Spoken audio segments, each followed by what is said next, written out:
Hello, नमस्ते, सत श्री अकाल। आप सबका स्वागत है हमारे आपके प्यारे इस यूट्यूब चैनल अपनी क्लासेस में। देखिए, इस वीडियो में आज हम बात करेंगे कि त्रिभुज क्या होता है, उसके कितने प्रकार होते हैं, उससे कैसे-कैसे क्वेश्चन बोर्ड में पूछे जाते हैं। आपके बोर्ड यानी क्लास 10th और क्लास 12th में इससे कैसे-कैसे क्वेश्चन पूछे जाते हैं। देखिए, अभी त्रिभुज जो इस लेसन में आप पढ़ेंगे यानी क्लास 10th में जो पढ़ेंगे, ये बेस है। इसके बाद आपको 11th में, 12th में या आप अगर कंपटीशन की तैयारी करते हैं उसमें त्रिभुज के क्वेश्चन आपको देखने को मिलेंगे।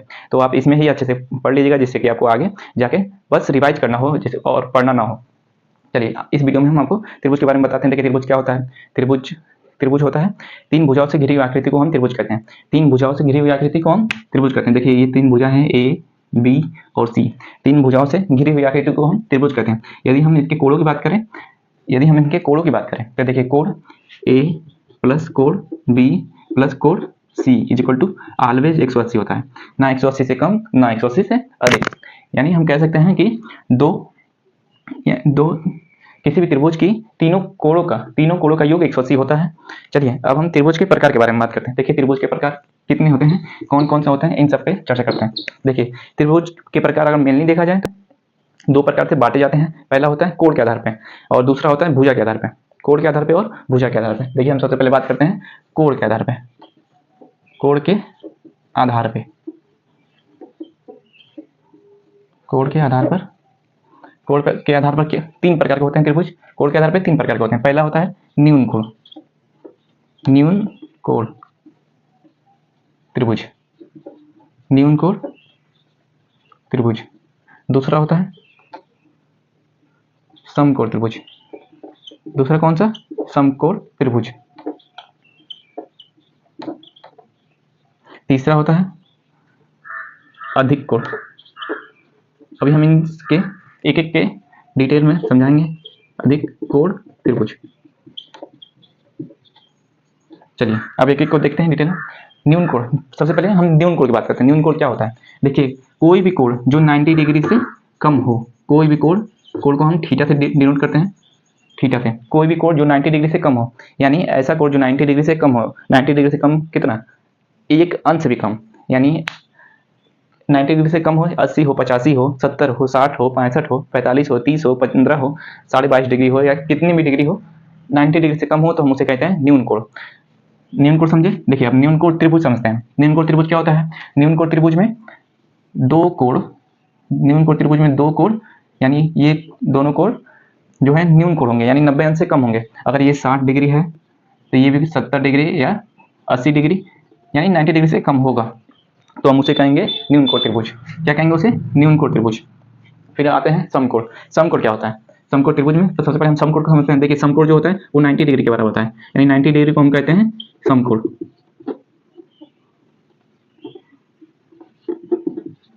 90 डिग्री को क्या कहते हैं हम? समकोण। यानी ऐसा त्रिभुज जिसमें एक कोण जो है वो 90 डिग्री का हो। एक कोण जो है वो 90 डिग्री का हो, यानी कोई ऐसा इसका फेस बनता है, त्रिभुज का फेस यानी चेहरा। ये है 90 डिग्री। एक कोण जो है वो 90 डिग्री होगा और ये दोनों कोणों का योग जो है वो 90 डिग्री होगा। ठीक, उसे हम कहते हैं समकोण त्रिभुज। अब आते हैं तीसरा पे, जो कि है अधिक कोण। अब ये अधिक कोण क्या होता है? अधिक कोण त्रिभुज किसे कहते हैं? देखिए, सबसे पहले हम अधिक कोण को समझते हैं। अधिक कोण क्या होता है? 90 डिग्री से अधिक के जितने भी कोण हैं, यानी 91 भी हो गया तो वो अधिक कोण में आएगा, और 100 degree, 180 degree, 160 degree, 120 degree, 150 degree, जितने भी 90 कोण से एबव में हैं उसे हम कहते हैं अधिक कोण। यानी अब अधिक कोण त्रिभुज क्या है? अधिक कोण त्रिभुज में एक कोण जो है वो 90 डिग्री से अधिक होगा। जैसे ये कोण जो है वो 90 डिग्री से अधिक होगा। एक कोण जो है वो 90 डिग्री से अधिक होगा, उसे हम कहते हैं अधिक कोण त्रिभुज। क्या कहते हैं? उसे कहते हैं अधिक कोण त्रिभुज। चलिए, अब हम चलते हैं भुजा के आधार पे। भुजा के आधार पे देखिए, भुजा के आधार पे भी त्रिभुज तीन प्रकार का होता है। सबसे पहले उसके नाम लिख देते हैं, उसके बाद हम उसको एक एक करके डिफाइन करते हैं। पहला है समबाहु त्रिभुज। समबाहु त्रिभुज पहला है समबाहु त्रिभुज। दूसरा है समद्विबाहु त्रिभुज।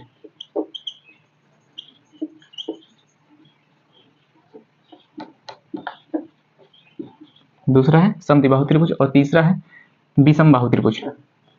तीसरा कौन सा है? तीसरा है विषम बाहु त्रिभुज।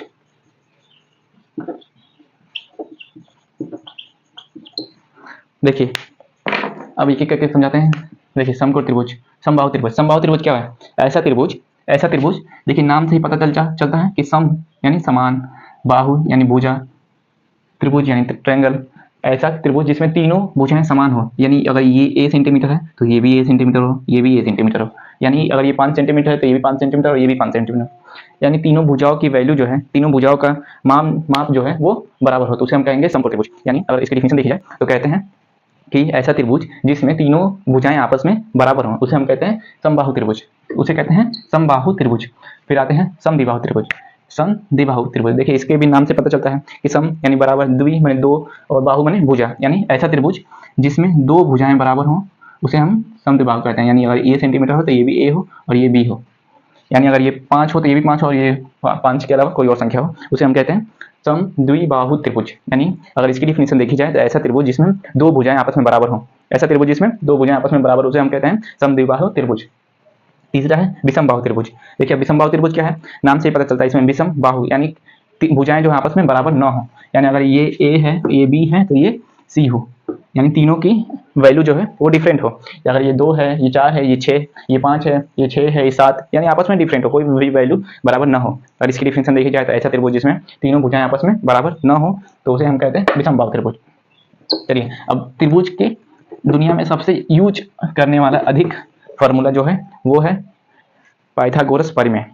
पाइथागोरस परिमेय, और ये पाइथागोरस परिमेय किस त्रिभुज में वर्क करता है? ये पाइथागोरस परिमेय ऑलवेज समकोण त्रिभुज में वर्क करता है, यानी इसका उपयोग हम ज्यादातर समकोण त्रिभुज में ही करते हैं, इसके अलावा कोई और त्रिभुज में नहीं होता है। तो सबसे पहले हम समकोण त्रिभुज को अच्छे से डिफाइन कर देते हैं। देखिए ये समकोण त्रिभुज है, इसके तीनों भुजाओं के अलग अलग नाम है।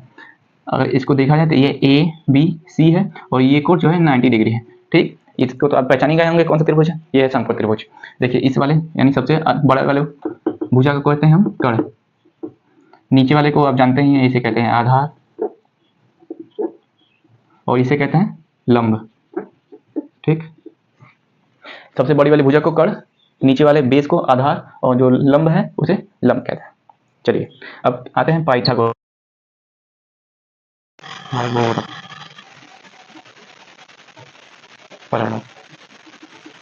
पाइथागोरस परिमेय क्या कहता है? देखिए पाइथागोरस परिमेय कहता है कि कर्ण का स्क्वायर इज इक्वल टू होता है लंब का स्क्वायर प्लस आधार का स्क्वायर,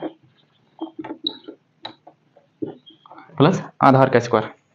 देखिए पाइथागोरस परिमेय कहता है कि जो है कर्ण यानी AC है, AC का स्क्वायर अगर हम करते हैं AC का स्क्वायर तो ये बराबर होता है लंब के स्क्वायर के यानी AB के स्क्वायर के प्लस BC यानी आधार के स्क्वायर के। ये होता है पाइथागोरस परिमेय। देखिए अगर आप क्लास 9th में हो या 10th में हो तो आपको ये फॉर्मूला जानना अति आवश्यक है, क्योंकि इस पे क्वेश्चन जो है 9th में, 10th में, 11th में और 12th में और उसके आगे भी आप कॉम्पिटिटिव एग्जाम की तैयारी करते हैं तो ये पूछे जा सकते हैं। और ये अगर 10th 9th में हो तो आपके घर में बाबा होंगे, दादा होंगे, ये भी आपसे ये क्वेश्चन कर सकते हो कि भाई पाइथागोरस तुम कोचिंग रहे हो, पढ़ते हो ना, चलो बताओ पाइथागोरस परिमेय क्या होता है। तो आप नहीं कीजिएगा, वहाँ पे बताइएगा कि पाइथागोरस परिमेय क्या होता है। पाइथागोरस परिमेय होता है कि कर्ण का स्क्वायर इज इक्वल टू होता है लंब का स्क्वायर प्लस आधार का स्क्वायर, इसे हम कहते हैं पाइथागोरस परिमेय। पाइथागोरस परिमेय। चलिए अगर इसमें हम क्वेश्चन देखें कैसा क्वेश्चन आता है तो देखिए क्वेश्चन में दिया रहेगा कि कर्ण यानी AC इज इक्वल टू दिया है 5 सेंटीमीटर और AB इज इक्वल टू दिया रहेगा 4 सेंटीमीटर। तो हमें क्या निकालना है? हमें निकालना है BC की वैल्यू, BC की वैल्यू। तो इसके लिए हम फॉर्मूला लगाएंगे पाइथागोरस परिमेय। फॉर्मूला क्या है? फॉर्मूला है कर्ण का स्क्वायर, ये एकदम रट लीजिए, कर्ण का स्क्वायर इज इक्वल टू लंब का स्क्वायर प्लस आधार का स्क्वायर, प्लस आधार का स्क्वायर।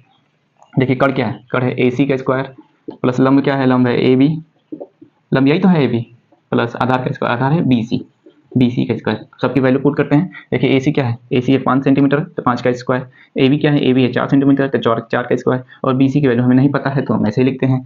चलिए ये प्लस है, अब BC को हम इधर लाते हैं, या हम कहें 4 को इधर लाते हैं तो इधर बचेगा BC का स्क्वायर और ये हो जाएगा 5 का स्क्वायर यानी 25।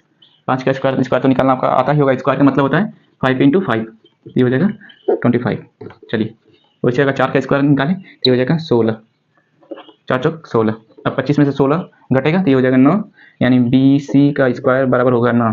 अगर हम स्क्वायर को इधर पक्षांतर करें तो ये हो जाएगा BC इक्वल टू, अगर स्क्वायर बराबर के उधर जाता है तो ये हो जाता है करड़ी में, इसका रूप चेंज हो जाके करड़ी में हो जाता है, ये हो जाएगा 9BC।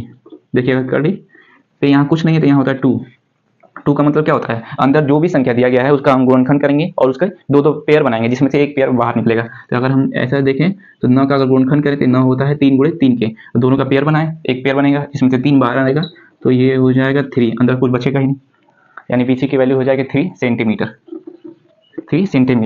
चलिए देखिए, ऐसे ही क्वेश्चन आपको बोर्ड में भी पूछे जा सकते हैं क्लास 10th के, तो आप इन सभी बातों के ध्यान दिए रहेंगे तो उसमें कर पाएंगे। चलिए अब चलते हैं आगे।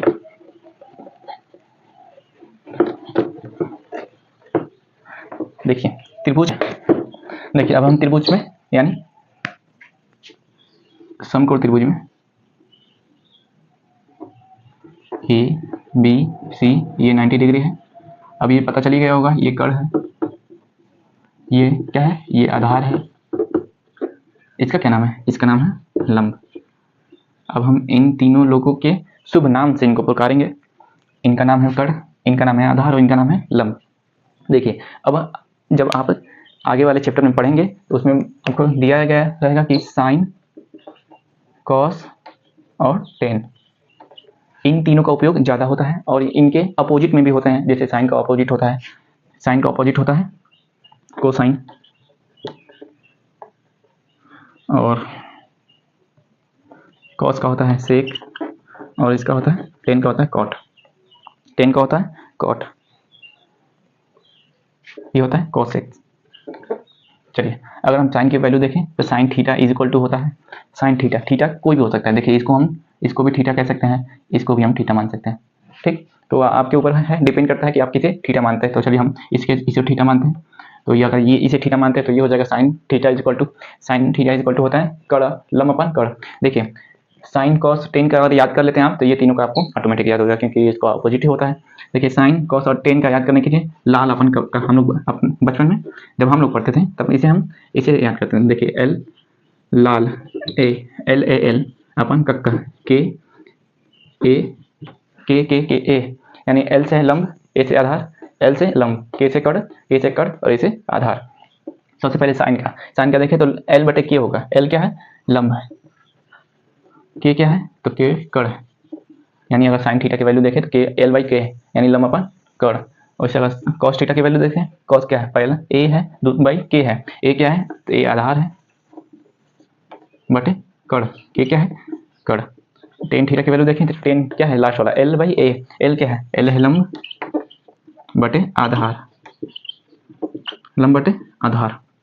अगर फिर देखिए कोसेक की बात करें तो साइन का उल्टा क्या हो जाएगा, उल्टा मतलब अपोजिट, ये हो जाएगा कर्ण बटे लंब कोसेक थीटा। और ये सेक थीटा की बात करें तो सेक का उल्टा, सेक का क्या है कर्ण अपन आधार। फिर एक कॉट की बात करें तो कॉट होता है टेन का अपोजिट यानी लंब बटे यानी आधार बटे लंब।